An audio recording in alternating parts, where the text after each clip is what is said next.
हमारे चैनल को सब्सक्राइब करें और बेल आइकन दबाएं।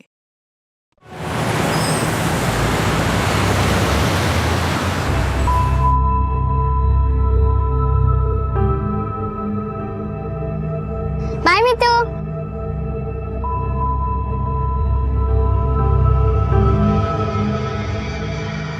मीतू, मम्मी के लिए रुकी हो?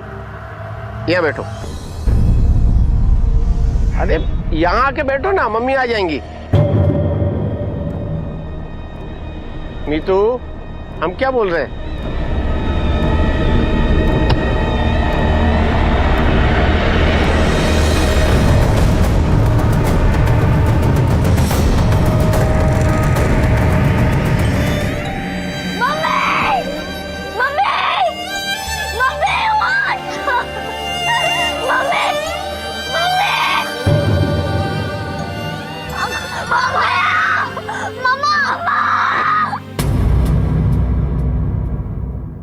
अपनी माँ का इंतजार करती 12 साल की मीतू ने कभी सोचा भी नहीं होगा कि उसका इंतजार खत्म होगा अपनी माँ की मौत के इस खौफनाक मंजर के साथ। एक पल के लिए मानो सबकी दुनिया थम सी गई थी और मन में उठा था सवालों का सैलाब। आरती का इतना दर्दनाक अंत, एक आत्महत्या?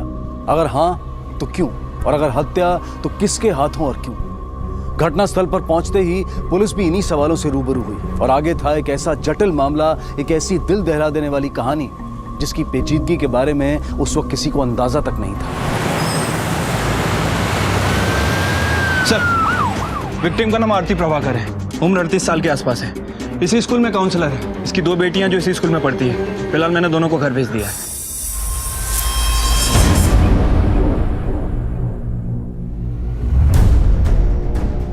सर, आसपास कहीं भी स्ट्रगल का निशान नहीं है और ना ही कोई वेपन मिला है। सर, ऐसा लग रहा है कि सुसाइड का केस है।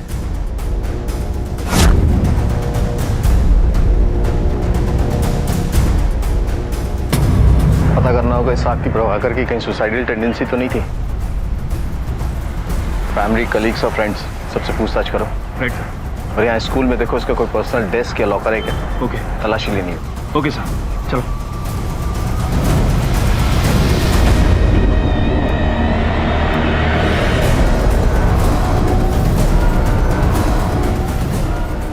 सर, लैब से पता करो किस चीज की गोलियां हैं। Okay sir.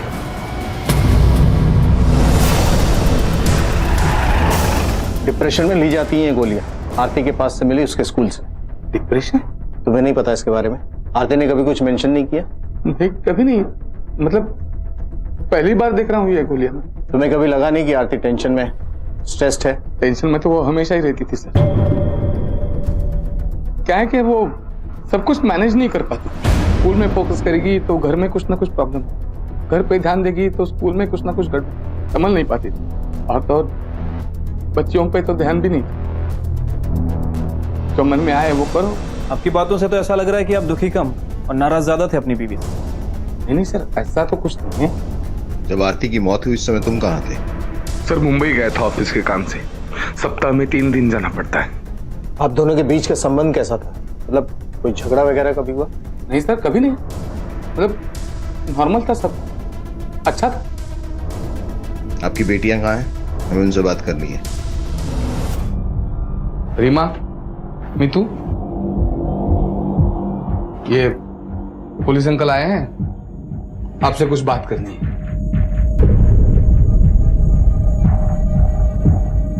रीमा, मीतू, मैंने कुछ कहा? रहने दे, बाद में बात कर लेंगे।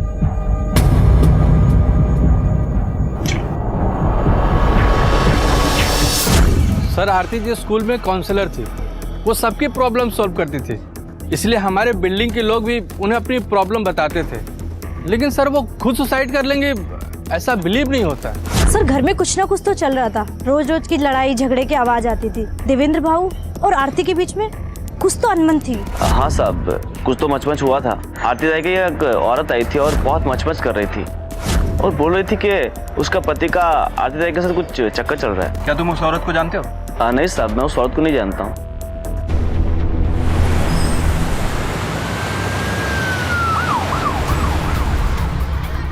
Sir, Aarti was a good counsellor और आजकल स्कूल में काउंसलर होना इतना ज़रूरी हो गया बिकॉज बच्चे को क्या क्या प्रॉब्लम्स हो सकती हैं सोच भी नहीं सकते हैं आप। आरती मैम के बारे में कुछ जानते हो? Aarti ma'am is the best teacher, हमेशा हेल्प करती थी। मैं और मेरे दोस्त, हम लोगों को लर्निंग डिसेबिलिटी है, तो आरती मैम भी हेल्प करती थी। सर कोई प्रॉब्लम थी या नहीं ये तो मैं नहीं जानती, पर इसके लिए आप सतीश सर से बात क्यों नहीं करते? वो दोनों बहुत अच्छे दोस्त थे, ज़्यादातर साथ में ही रहते थे। हम बस अच्छे कलीग्स थे, दोस्त थे, सब बातें शेयर किया करते थे, डिस्कस किया करते थे। आरती आपसे बातें शेयर किया करती थी? कोई ऐसी बात जिससे पता चले कि वो डिप्रेशन का शिकार थी? सर वैसे स्ट्रेस तो सभी को होता है,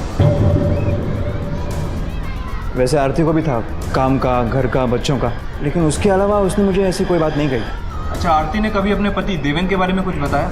हाँ, देवेन का अक्सर बाहर जाना उसे खलता था। वो चाहती थी कि देवेन के साथ ज़्यादा टाइम बिताए, देवेन उसके कामों में मदद करे, बस उसके अलावा तो उसने मुझे कुछ नहीं कहा। सर, यहाँ आरती का पति बोलता है कि सब कुछ ठीक है, वहाँ सतीश भी बोल रहा है कि सब कुछ नॉर्मल है। सर, दोनों ही अफेयर की बात को डिसमिस कर रहे हैं। सर, अगर सब कुछ ठीक है तो फिर आरती डिप्रेशन की गोलियां क्यों लेती है? सर, देवेन और सतीश, जरूरी है दोनों सच बोल रहे हैं? या ऐसा भी हो सकता है कि कोई ऐसा एंगल जिसके बारे में सतीश और देवेन दोनों को नहीं पता। Right sir. आरती के कॉल रिकॉर्ड्स निकलवाओ। Okay sir.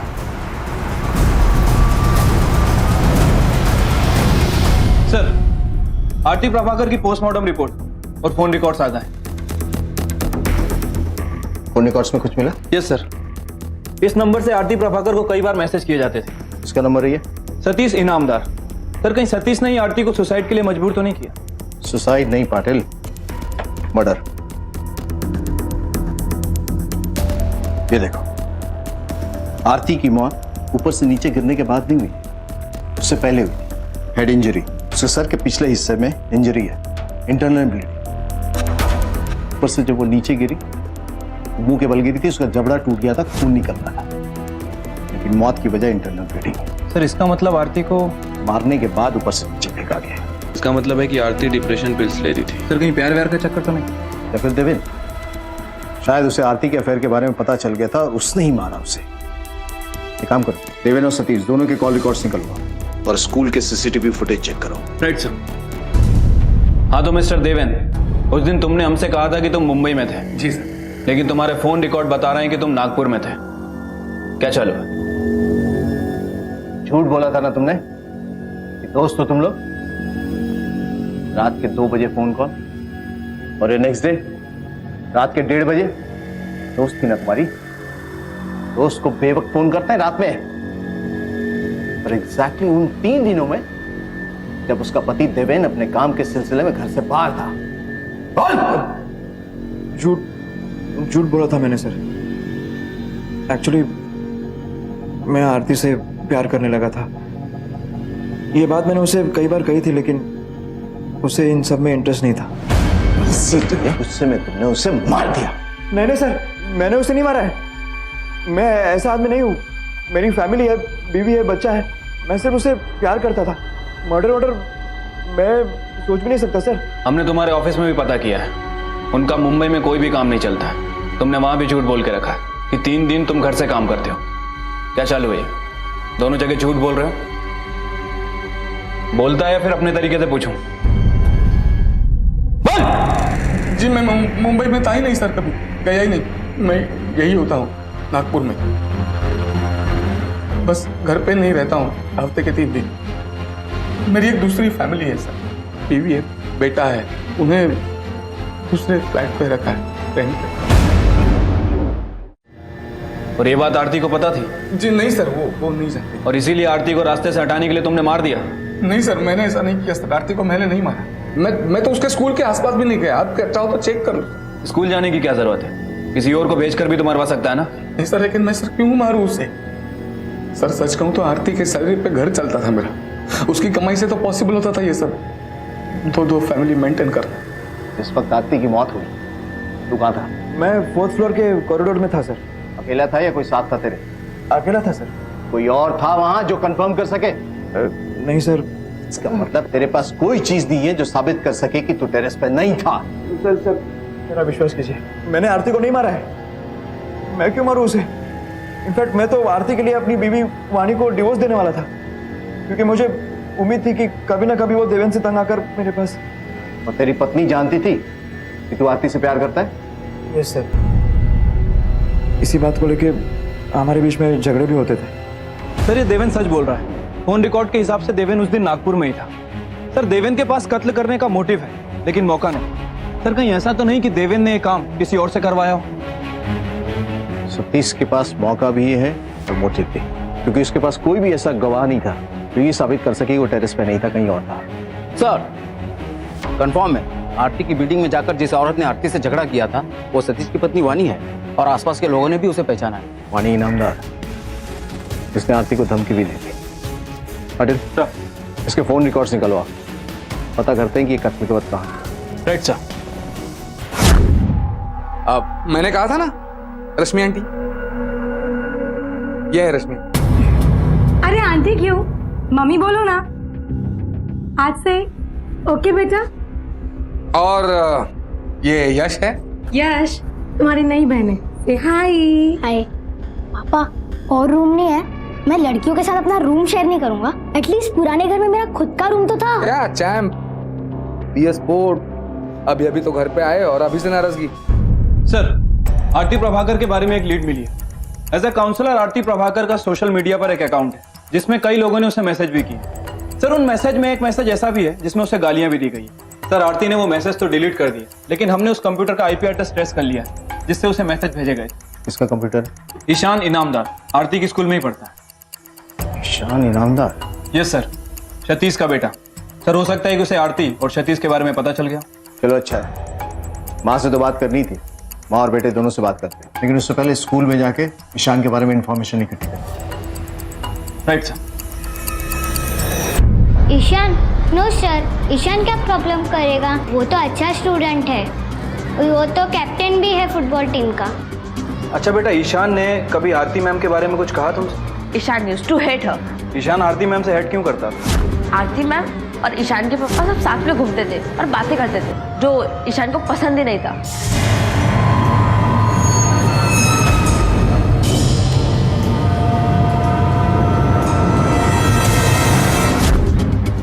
उस दिन हमारा मैच था दूसरे स्कूल के साथ। जब वापस आए तो आरती मैम के एक्सीडेंट के बारे में पता चला। सर ईशान था सर, बस निकलने से पहले हम लोग ने फाइनल वार्म अप किया था जिसमें ईशान इंजर्ड हो गया था, और फिर हम लोग बिना ईशान के ही गए थे मैच खेलने। सर जिस दिन आरती की मौत हुई उस दिन ईशान स्कूल में ही था। सर वो मैच खेलने के लिए कहीं जाने वाला था, लेकिन अचानक वो रुक गया। माँ के भी कॉल रिकॉर्ड्स आ गए, आरती की मौत के वक्त वो भी वहीं। अच्छा है, चलो दोनों से बात करते। Okay sir. हाँ तो ईशान, डॉक्टर ने क्या कहा? डॉक्टर? हाँ पैर में चोट लगी थी ना तुम्हारे। डॉक्टर के पास नहीं गया था, माइनर इंजरी थी ना, अपने आप ही ठीक हो गई। अपने आप ठीक हो गई या पैर में चोट ही नहीं लगी थी? झूठ बोला था ना तुमने इंजरी के बारे में। मैं झूठ वूठ नहीं बोलती। वो आरती को लगता है कि वो मेरे पति को मुझसे छीन लेगी। मैं उसके घर भी गई थी उसको समझाने के लिए। देखो आरती, मेरे पति से दूर रहो। जब देखो तब उन पर डोरे डालती रहती हो, तुम्हें शर्म नहीं आती? आरती और तुम्हारे पति के कॉल रिकॉर्ड्स के मुताबिक जितने भी कॉल और मैसेजेस गए थे वो तुम्हारे पति सतीश ने उसे किए थे, आरती ने नहीं। हाँ मैसेजेस भेजे होंगे, लेकिन मैं ऐसी लड़कियों को बहुत अच्छी तरह जानती हूँ। मर्दों को अपनी तरफ खींचना बहुत अच्छी तरह जानती हूँ। हमारे पास और भी बयान है। तुम्हारे कॉल रिकॉर्ड्स के मुताबिक जिस दिन आरती मरी उस दिन तुम स्कूल में थी। मैंने आरती मैम को कुछ नहीं किया। एक्चुअली मैं गेम से बाहर इसलिए निकला क्योंकि वो फाइनल मैच थी। बहुत प्रेशर था मुझ पर गोल मारने का, सबकी उम्मीदें थी मुझ पर और मैं इतना प्रेशर नहीं लेना चाहता था, इसलिए मैंने फेक इंजरी की और गेम से बाहर निकल गया। मैं तो ईशान का एक्स्ट्रा टिफिन देने के लिए गई थी, उसका मैच था उस दिन। मैंने सोचा मैच के बाद उसे भूख लगेगी तो खा लेगा। सर या तो ये दोनों झूठ बोल रहे हैं या फिर एक दूसरे को बचाने की कोशिश कर रहे हैं।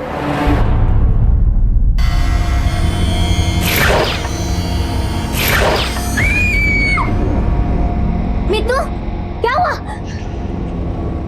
क्या हुआ? पापा, मीतू को बुरा सपना आया। मीतू 12 साल की होगी हो अब, ये क्या पागलपन है? हाँ, उसने तुम्हारी माँ ने लाड़ प्यार करके ना बिगाड़ कर रखा है तुम्हें। तो सो जाओ, आवाज नहीं चाहिए मुझे, सो जाओ।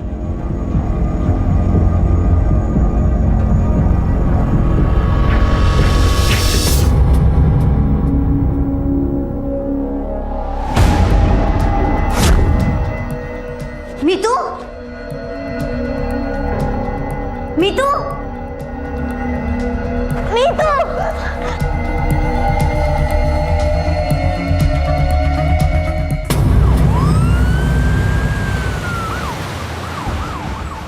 स्कूल स्टाफ तो पहले से ही कोशिश कर चुका था, फिर भी हमारे साथ मिलकर उन्हें दोबारा ट्राई किया, लेकिन मीतू कहीं नहीं मिली। ये कौन है? वो मैंने बताया ना, मेरी दूसरी फैमिली। ये रश्मि है मेरी मिसेस, और ये बेटा ये। मैंने सोचा कि जब बाहर आ ही गया है तो क्यों ना इन्हें यहीं, मतलब दूसरा घर। ये सब रहने दो। ये बताओ, कोई कॉल आया था मीतू को लेकर? नहीं सर। मीतू के साथ कुछ हुआ था क्या सुबह? किसी ने डांटा था या ऐसा कुछ भी? पापा प्लीज इसे छोड़ दीजिए, इसे स्कूल में मम्मा की याद आएगी। देखो, ये रोना धोना अब से सब बंद होना चाहिए, समझे? तुम्हें स्कूल जाना होगा, मतलब जाना होगा, समझे तुम?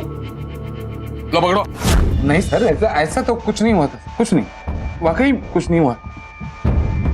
बस कुछ दिनों से मीतू एकदम अलग बर्ताव करने लगी थी, मतलब अपने में रहती थी, कुछ बात नहीं करती थी, कुछ बोलती नहीं थी, गुमसुम सी रहती थी। एक्चुअली मैं तो चाहता था कि उसे स्कूल ही ना भेजूं, लेकिन ये स्कूल वाले भी उन्होंने जिद, उन्होंने कहा कि उसे स्कूल भेज दो ताकि उसका मन बहल जाए।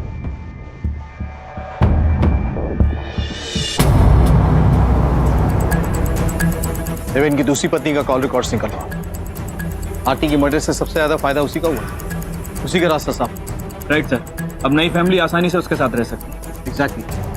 अपना एक आदमी यहाँ डिप्लॉय करो, इनकेस देवेन को कोई रैंसम कॉल आए और उसे कहना घर और स्कूल के आसपास का जितना भी एरिया छान मारो, और हाँ, स्कूल जाके पूछताछ करो मीतू के गायब होने से पहले उसका बिहेवियर क्या था। और एक बार वहाँ जाओगे तो रीमा से बात करना, क्योंकि पता नहीं, मुझे बार बार ऐसा लग रहा है कि कुछ कहना चाहती हो और घर में बाप के डर से शायद कुछ नहीं कर पाई। Right sir.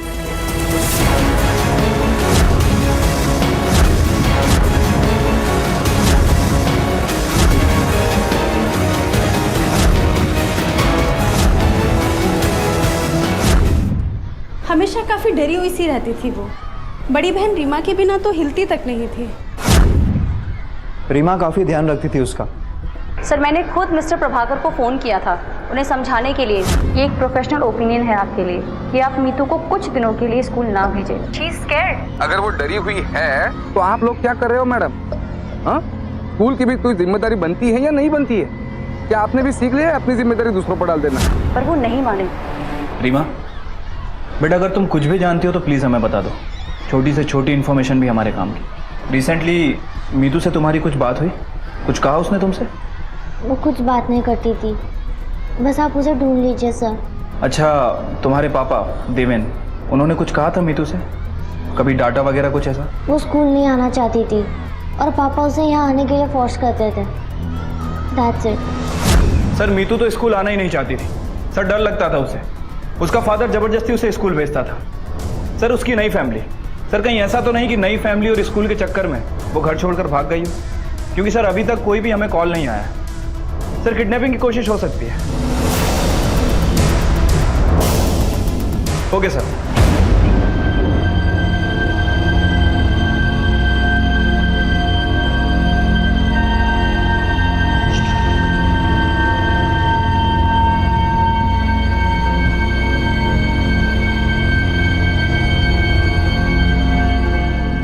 अच्छी है, थैंक यू।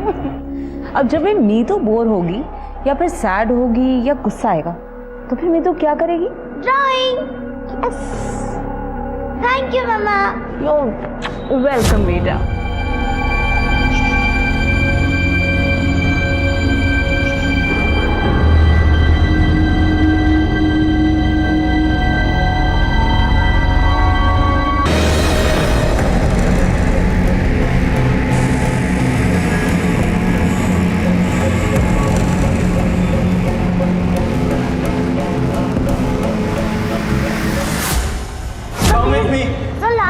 क्लास में मिसबिहेव मत करना, बोला था। Come with me sir, please sir, last warning sir. Sir नहीं सर, सर अगली बार नहीं होगा। I said go inside. Shameless.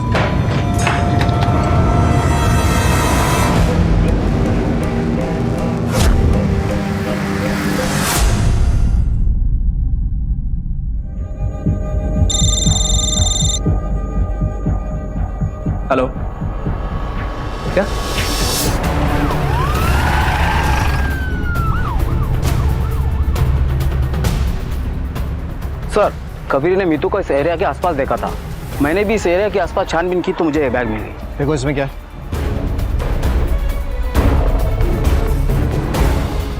पिताक्षी Prabhakar. System reply करो यहाँ, फिर से एक बार चप्पा चप्पा छान मारो, एक भी स्पॉट छूटना नहीं चाहिए। Right sir. कहां थी मीतू?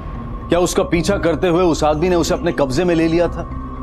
एक तरफ पुलिस मीतू को खोजने में लगी हुई थी और दूसरी तरफ आरती की मौत के मामले में संदिग्धों की सूची बढ़ती चली जा रही थी। देवेन, सतीश, सतीश की पत्नी वानी, ईशान, लेकिन किसी के भी खिलाफ एक सबूत तक नहीं मिल पाया था।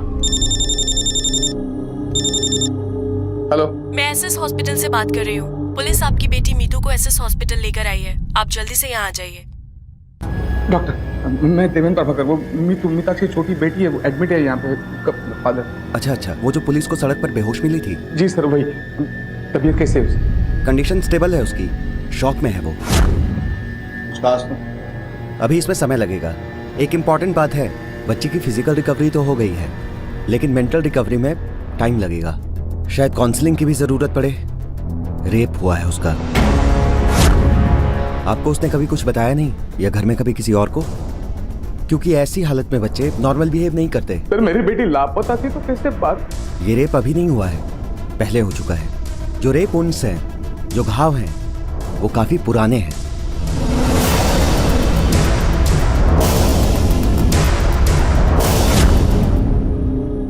मीतू,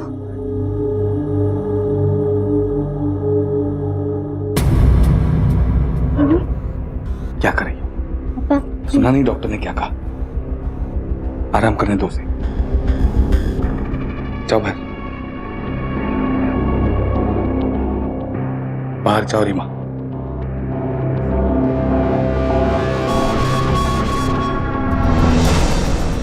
पाटिल सर, मीतू के कपड़े, अंडरगारमेंट्स सारे फॉरेंसिक लैब भिजवा दो।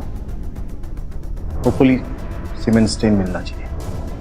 और स्कूल में जाकर पूछताछ करो, सबको स्क्रूटनाइज करो, कलीग, स्टाफ, स्टूडेंट, सबको, कोई छूट। Right sir. आरती की आत्महत्या से शुरू हुई जांच उसकी हत्या में तब्दील होकर अब एक और अपराध से जुड़ चुकी थी, मीतू का बलात्कार। जहां आरती की हत्या की जांच सबूतों के अभाव में थम सी गई थी, वहीं मीतू के साथ एक नहीं बल्कि बार बार हुए बलात्कार ने पुलिस और इस केस से जुड़े अन्य लोगों को चौंका दिया था। इस घिनौने बलात्कार की वजह से 12 साल की मीतू असीमित मानसिक और शारीरिक पीड़ा महसूस कर रही थी। वो लगातार तनाव सह रही थी और बदकिस्मती से ना तो वो इसके बारे में किसी को बता पाई और ना ही उसके माता पिता को इस बात की भनक थी।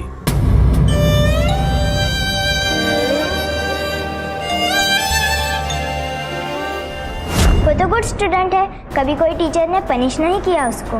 पहले तो वो काफी एक्टिव थी, फिर धीरे धीरे चुप चुप सी रहने लगी। सर, आई थिंक घर में पहले से ही कोई प्रॉब्लम चल रही थी। शायद इसलिए आरती डिप्रेशन में रहती थी और इसका असर बच्चे पर तो होता ही होगा। शायद इसीलिए मीतू भी डिप्रेशन में आ गई थी। निधि, आप मीतू की बेस्ट फ्रेंड हो ना? अच्छा, आपको पता है कि मीतू को किसी से डर लगता था? उसके पापा से। पापा के अलावा बेटा किसी और का नाम बताया मीतू ने? बेटा डरो मत, किसका नाम बता रहे थे आप? उसका एक सीक्रेट फ्रेंड था, मुझे उसका नाम तो मालूम नहीं, लेकिन वो बॉय ही है। उसे मीतू उसे बोलती थी कि वो स्पेशल फ्रेंड है। वो मीतू के लिए गिफ्ट्स लाता था, सबसे मस्त गिफ्ट। आपने देखा है कभी उसे? नहीं। Special friend? हाँ सर, लेकिन कोई नहीं जानता कि स्पेशल फ्रेंड कौन है। लेकिन नाम छुपाने की जरूरत क्यों पड़ी? कहीं ये गिफ्ट का लालच देकर मीतू का रेप तो नहीं करता था? पटेल, इस गिफ्ट के जरिए हम रेपिस्ट तक पहुंचे। Right sir.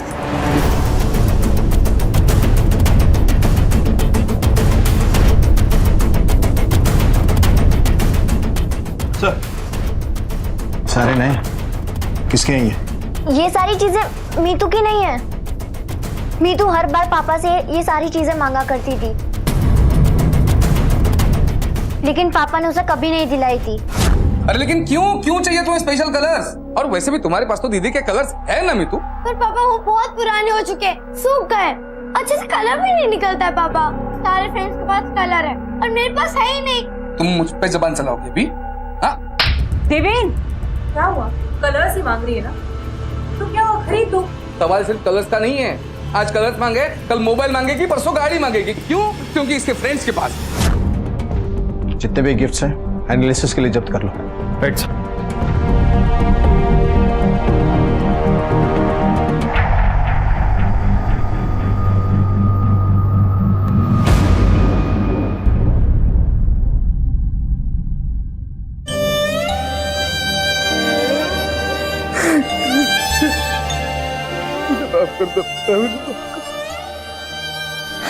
क्या मांगा था तुमने मुझसे? मामूली से कलर्स, खिलौने, और मैं मना करता चला गया। काश मैंने ये मना नहीं किया होता बेटा। I'm sorry। माफ कर दो। सर हर गिफ्ट पे एक स्टिकर लगा हुआ है, लेकिन कुछ क्लियर नहीं है। इस पे भी वही हाल है। ऐसा लग रहा है नीचे का पोर्शन जानबूझ कर फाड़ के रखा है। एनीवे पाटिल, ये सिंह स्टेशनरी शॉप का पता लग जाए ना, तो पॉसिबिलिटी हमें ये पता चल जाएगा कि इसे खरीदा किसने था। Right sir.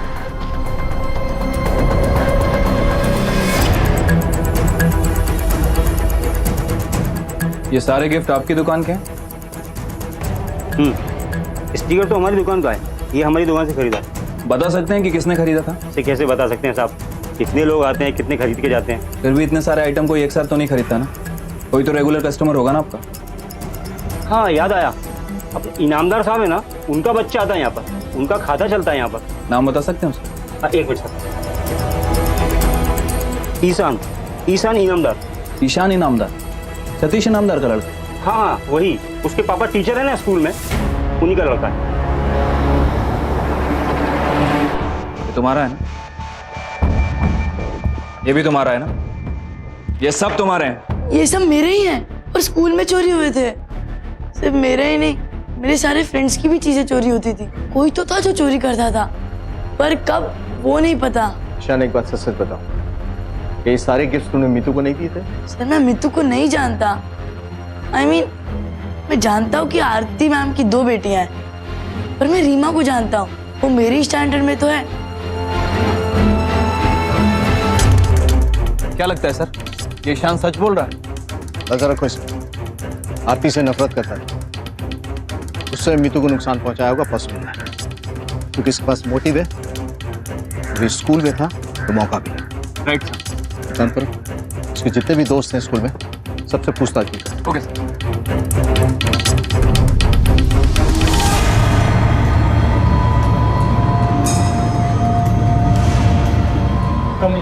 Come here.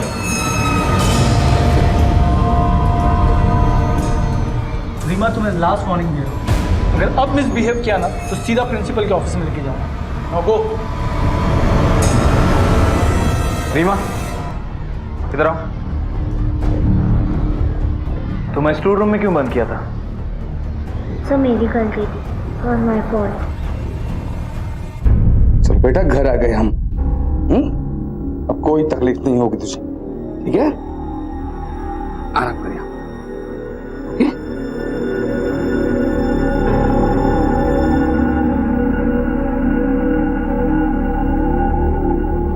Meetu को तोहफे देने वाला वो रहस्यमय शख्स कौन था?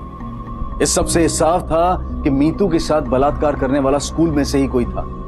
क्या आरती की हत्या के साथ भी उसका कोई नाता था? क्या आरती को मीतू के साथ हुए बलात्कार की भनक लग चुकी थी और इसीलिए आरती को भी मार दिया गया? पुलिस को उम्मीद थी कि वो बलात्कार की जांच के जरिए आरती के हत्यारे तक भी पहुंच सकेंगे, और इधर देवेन ने मीतू के प्रति कुछ ज्यादा ही रक्षात्मक रवैया अपना लिया था। लेकिन बदकिस्मती से अब देर हो चुकी थी, और आगे जो हुआ उसका अंदाजा किसी को नहीं था, पुलिस को भी नहीं। मीतू,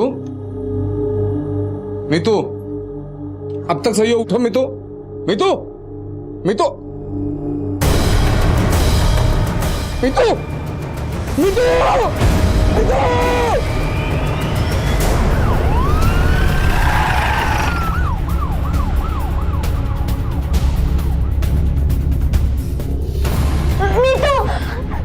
सर बॉडी देखकर लग रहा है कि गला दबा के मारा गया, गले पे निशान है। किसी कपड़े का एक घटना बॉडी के आसपास कोई खुरा था? नहीं सर, ऐसा तो कुछ भी नहीं था। Postmortem okay. और जब तक पूरे घर की तलाशी ना हो जाए कोई भी किसी भी चीज को हाथ नहीं लगाएगा।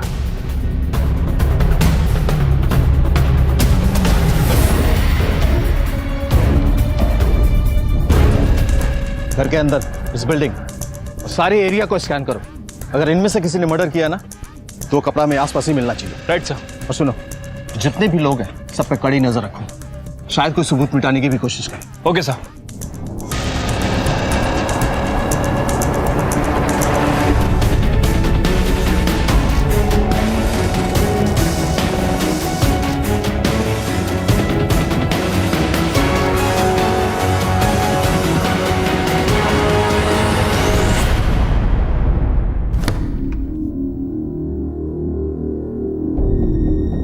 रीमा, इसी चुन्नी से मीतू का गला घोटा गया था ना?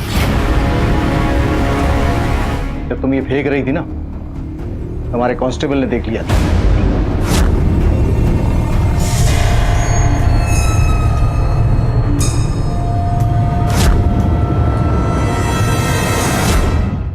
बताओ सच क्या है? हम दोनों के अलावा हमारा कोई नहीं था, पापा भी नहीं। डिसाइड कर लिया था मैंने, बस पूरी लाइफ मैं उसकी केयर करूंगी। लेकिन हर रात वो बस एक ही बात करती थी, एक ही चीज मांगती थी, मैं मर नहीं सकती। ऑपेट में तू फिर से वही। पर मुझे मरना है दीदी। क्यों मीतू? बहुत दर्द होता है दीदी। डॉक्टर ने कहा था पेन कम हो जाएगा, लेकिन कम ही नहीं होता। मुझे मरना है, मम्मी से भी मिलूंगी। मुझे अच्छा नहीं लगता। तूने मुझे कहा था ना तू मुझे हेल्प करेगी। प्लीज मेरी हेल्प कर दीदी, प्लीज मेरी हेल्प। प्लीज मुझे मरना है दीदी, मेरी हेल्प कर दीदी। इसलिए मैंने मीतू की मदद की।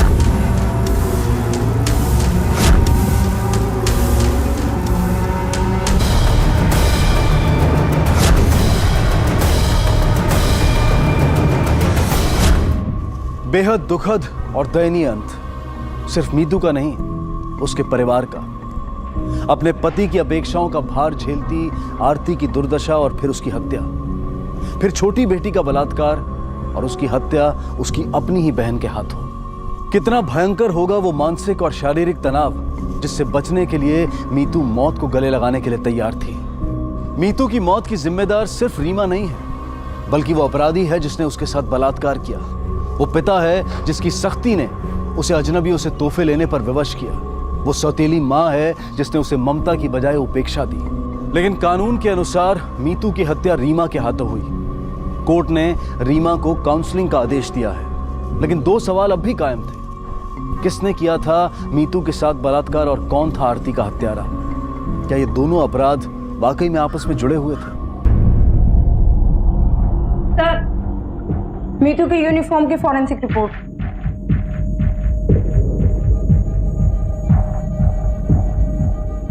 पाटिल, स्कूल में डीएनए टेस्ट के लिए सबके ब्लड सैंपल्स इकट्ठा करवाओ, जल्द से जल्द। Okay sir. हमारे साथ ऐसा क्यों ट्रीट किया जा रहा है? हम क्या कोई क्रिमिनल है? हो साहब, हम लोग शरीफ लोग हैं साहब, रेपिस्ट थोड़ी ना है। Even I am not a criminal, लेकिन मैं चाहता हूं कि जिसने भी हमारी स्कूल की छोटी बच्ची के साथ इतना घिनौना अपराध किया है वो पकड़ा जाए, उसे सजा मिले, समझे? आखिरकार पुलिस ने एक अनोखा पैंतरा अपनाया। सफलता की गारंटी ना होने के बावजूद पुलिस के सामने ये एकमात्र उपाय बचा था, स्कूल में आयोजित एक ब्लड टेस्ट कैंप। जाहिर सी बात थी कि असली गुनहगार किसी भी कीमत पर अपना खून देने से बचने की कोशिश करेगा, और पुलिस बड़ी सतर्कता से इसी घटना का इंतजार कर रही थी।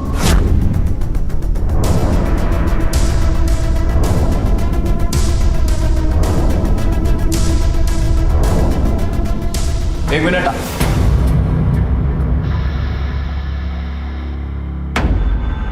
हाथ दिखा तेरा।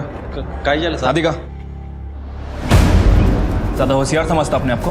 ब्लड टेस्ट क्यों नहीं करवाया तूने? तुझे क्या लगा भीड़ में पकड़ नहीं पाएंगे? फोटो लेता था ना बच्चे के, बोल क्यों लेता था? नहीं कीजिए साहब। तेरे मोबाइल में मैं फोटो मिले बोल लेता था। कीजिए दे दो, कीजिए मेरे कीजिए दे। बोल लिया ना। हाँ सर मैं सांगतो तुला। छोटी बच्चियां साहब मेरे को बहुत अच्छी लगती हैं। कई बार उनका फायदा उठा के मैं बच भी गया था। मेरी हिम्मत बढ़ती गई, मुंह नहीं खोलती और कई बार तो लोग उन पे विश्वास भी नहीं करते। नीतू मेरे को अच्छी लगी थी साहब। पहले मैंने उससे दोस्ती की, दोस्ती करने के बाद पता चला कि जो चीज़ें उसे चाहिए थी वो चीज़ों से नहीं मिलती थी। मैंने एक एक चीज़ें चोरी करके उसे गिफ्ट देना चालू किया सर। मैं मास्क पहनता था चेहरा छुपाने वास्ते। कई बार तो स्कूल के लास्ट एंड फाउंड डिपार्टमेंट से भी चीज़ें चुरा लेता था मैं। कुछ दिनों बाद मैंने देखा कि अजीत उसे स्टोर रूम में बंद करने ले जा रहा है। वो कभी कभी स्टूडेंट्स को एक एक घंटे के लिए बंद करता था सजा देने के लिए। मेरा कंट्रोल छूट गया साहब। मैं छिप कर अंदर गया।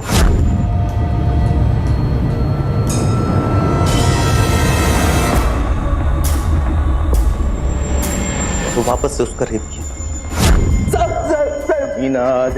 इतनी छोटी सी बच्ची की जिंदगी बर्बाद करके रो रहा है। अब ये बोल कि आरती को क्यों मारा? नहीं साहब, आरती मैडम को नहीं मारा मैं। तूने ही आरती को मारा है क्योंकि उसे पता चल गया था कि तूने मीतू का रेप किया है, इसलिए तूने आरती को मारा और छत से फेंक दिया।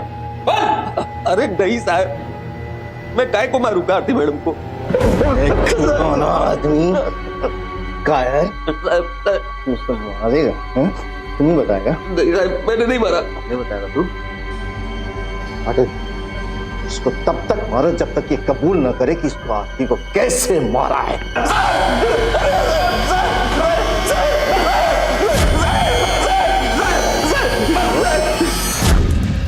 सर, धर्म को बहुत तोड़ा।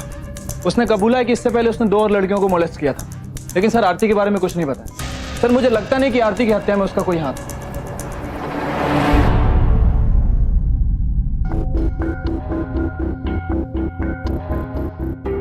पाटिल, एक मिनट। धर्म का बयान क्या कहा था उसने? अजीत ने मीतू को पनिश करने के लिए स्टोर रूम में बंद किया था। उसके बाद उसने फिर से उसका रेप किया था। और तुमने बताया था कि तुमने रीमा को एक बार स्टोर रूम के बाहर देखा। यस सर, अजीत ने उसे पनिश किया। स्टोर रूम के बाहर क्या कर रही थी? अजीब नहीं लगता कि छोटी बहन के बाद बड़ी बहन को सेम पनिशमेंट?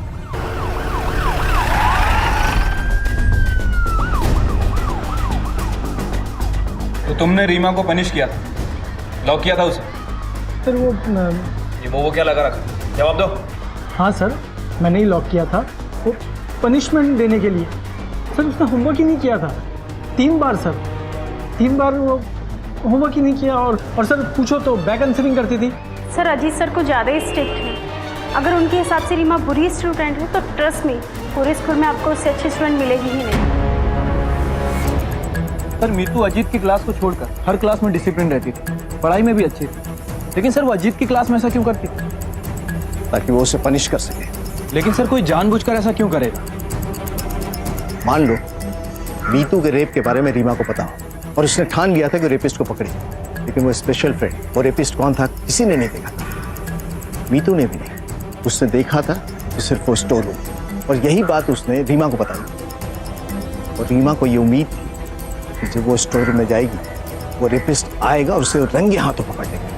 सर इसका मतलब ये हुआ कि रीमा को सब कुछ पता। रीमा कहाँ है? रीमा कहाँ है? मैं ऊपर है कमरे में। क्या हुआ सर? साहब, अरे साहब क्या हुआ? रीमा उठा से। रीमा मुझे मारने दो। रीमा मुझे मारने दो। प्लीज मुझे मारने दो। प्लीज मुझे मारने दो।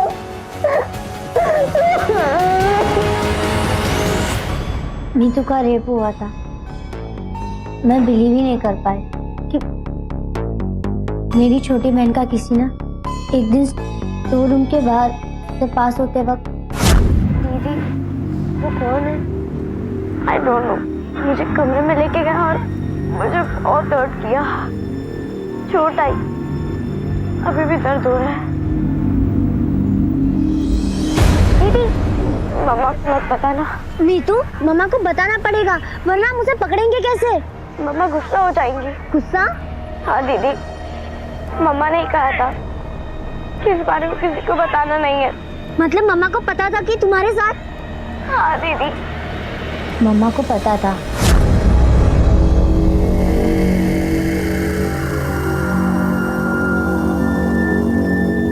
मुझे तो बिलीव ही नहीं हुआ। क्यों मम्मा ने मीतू को सच छुपाने के लिए कहा? मैं मम्मा के पास गई। मम्मा पता, मीतू का रेप हो रहा है, एक नहीं 3 बार। तू खुद चुप है, मीतू चुप है।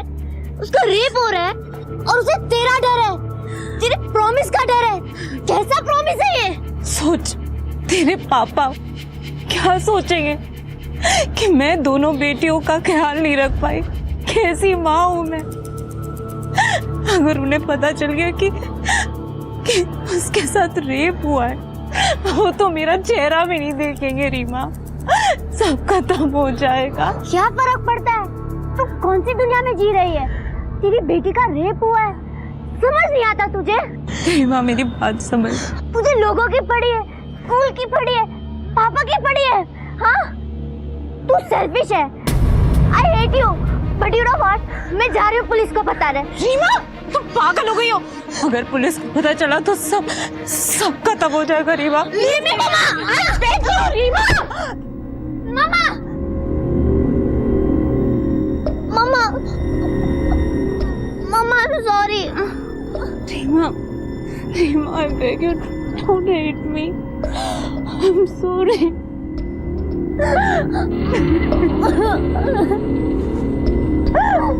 I'm sorry.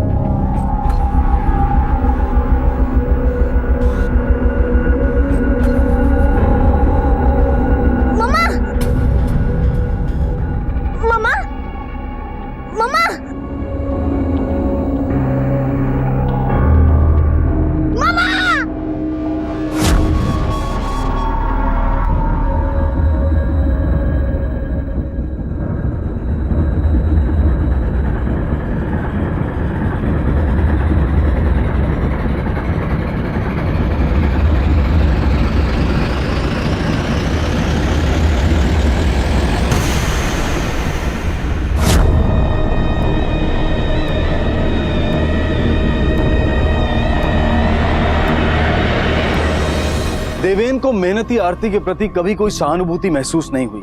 देवेन की निरंतर आलोचनाओं की वजह से आरती डिप्रेशन का शिकार हुई और 2 परिवारों की जिम्मेदारी निभाते देवेन ने आखिरकार एक परिवार को खो दिया।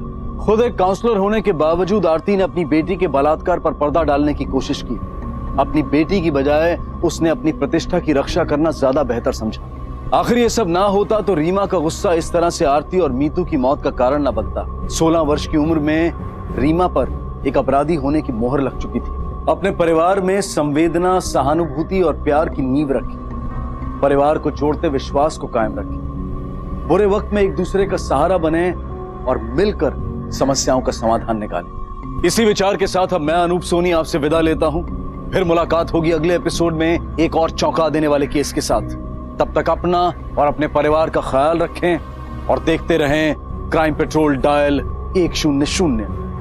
सबक एक को सीख हम सबको। जय Hind. For more updates, subscribe to our channel, click the show links and enjoy watching the videos.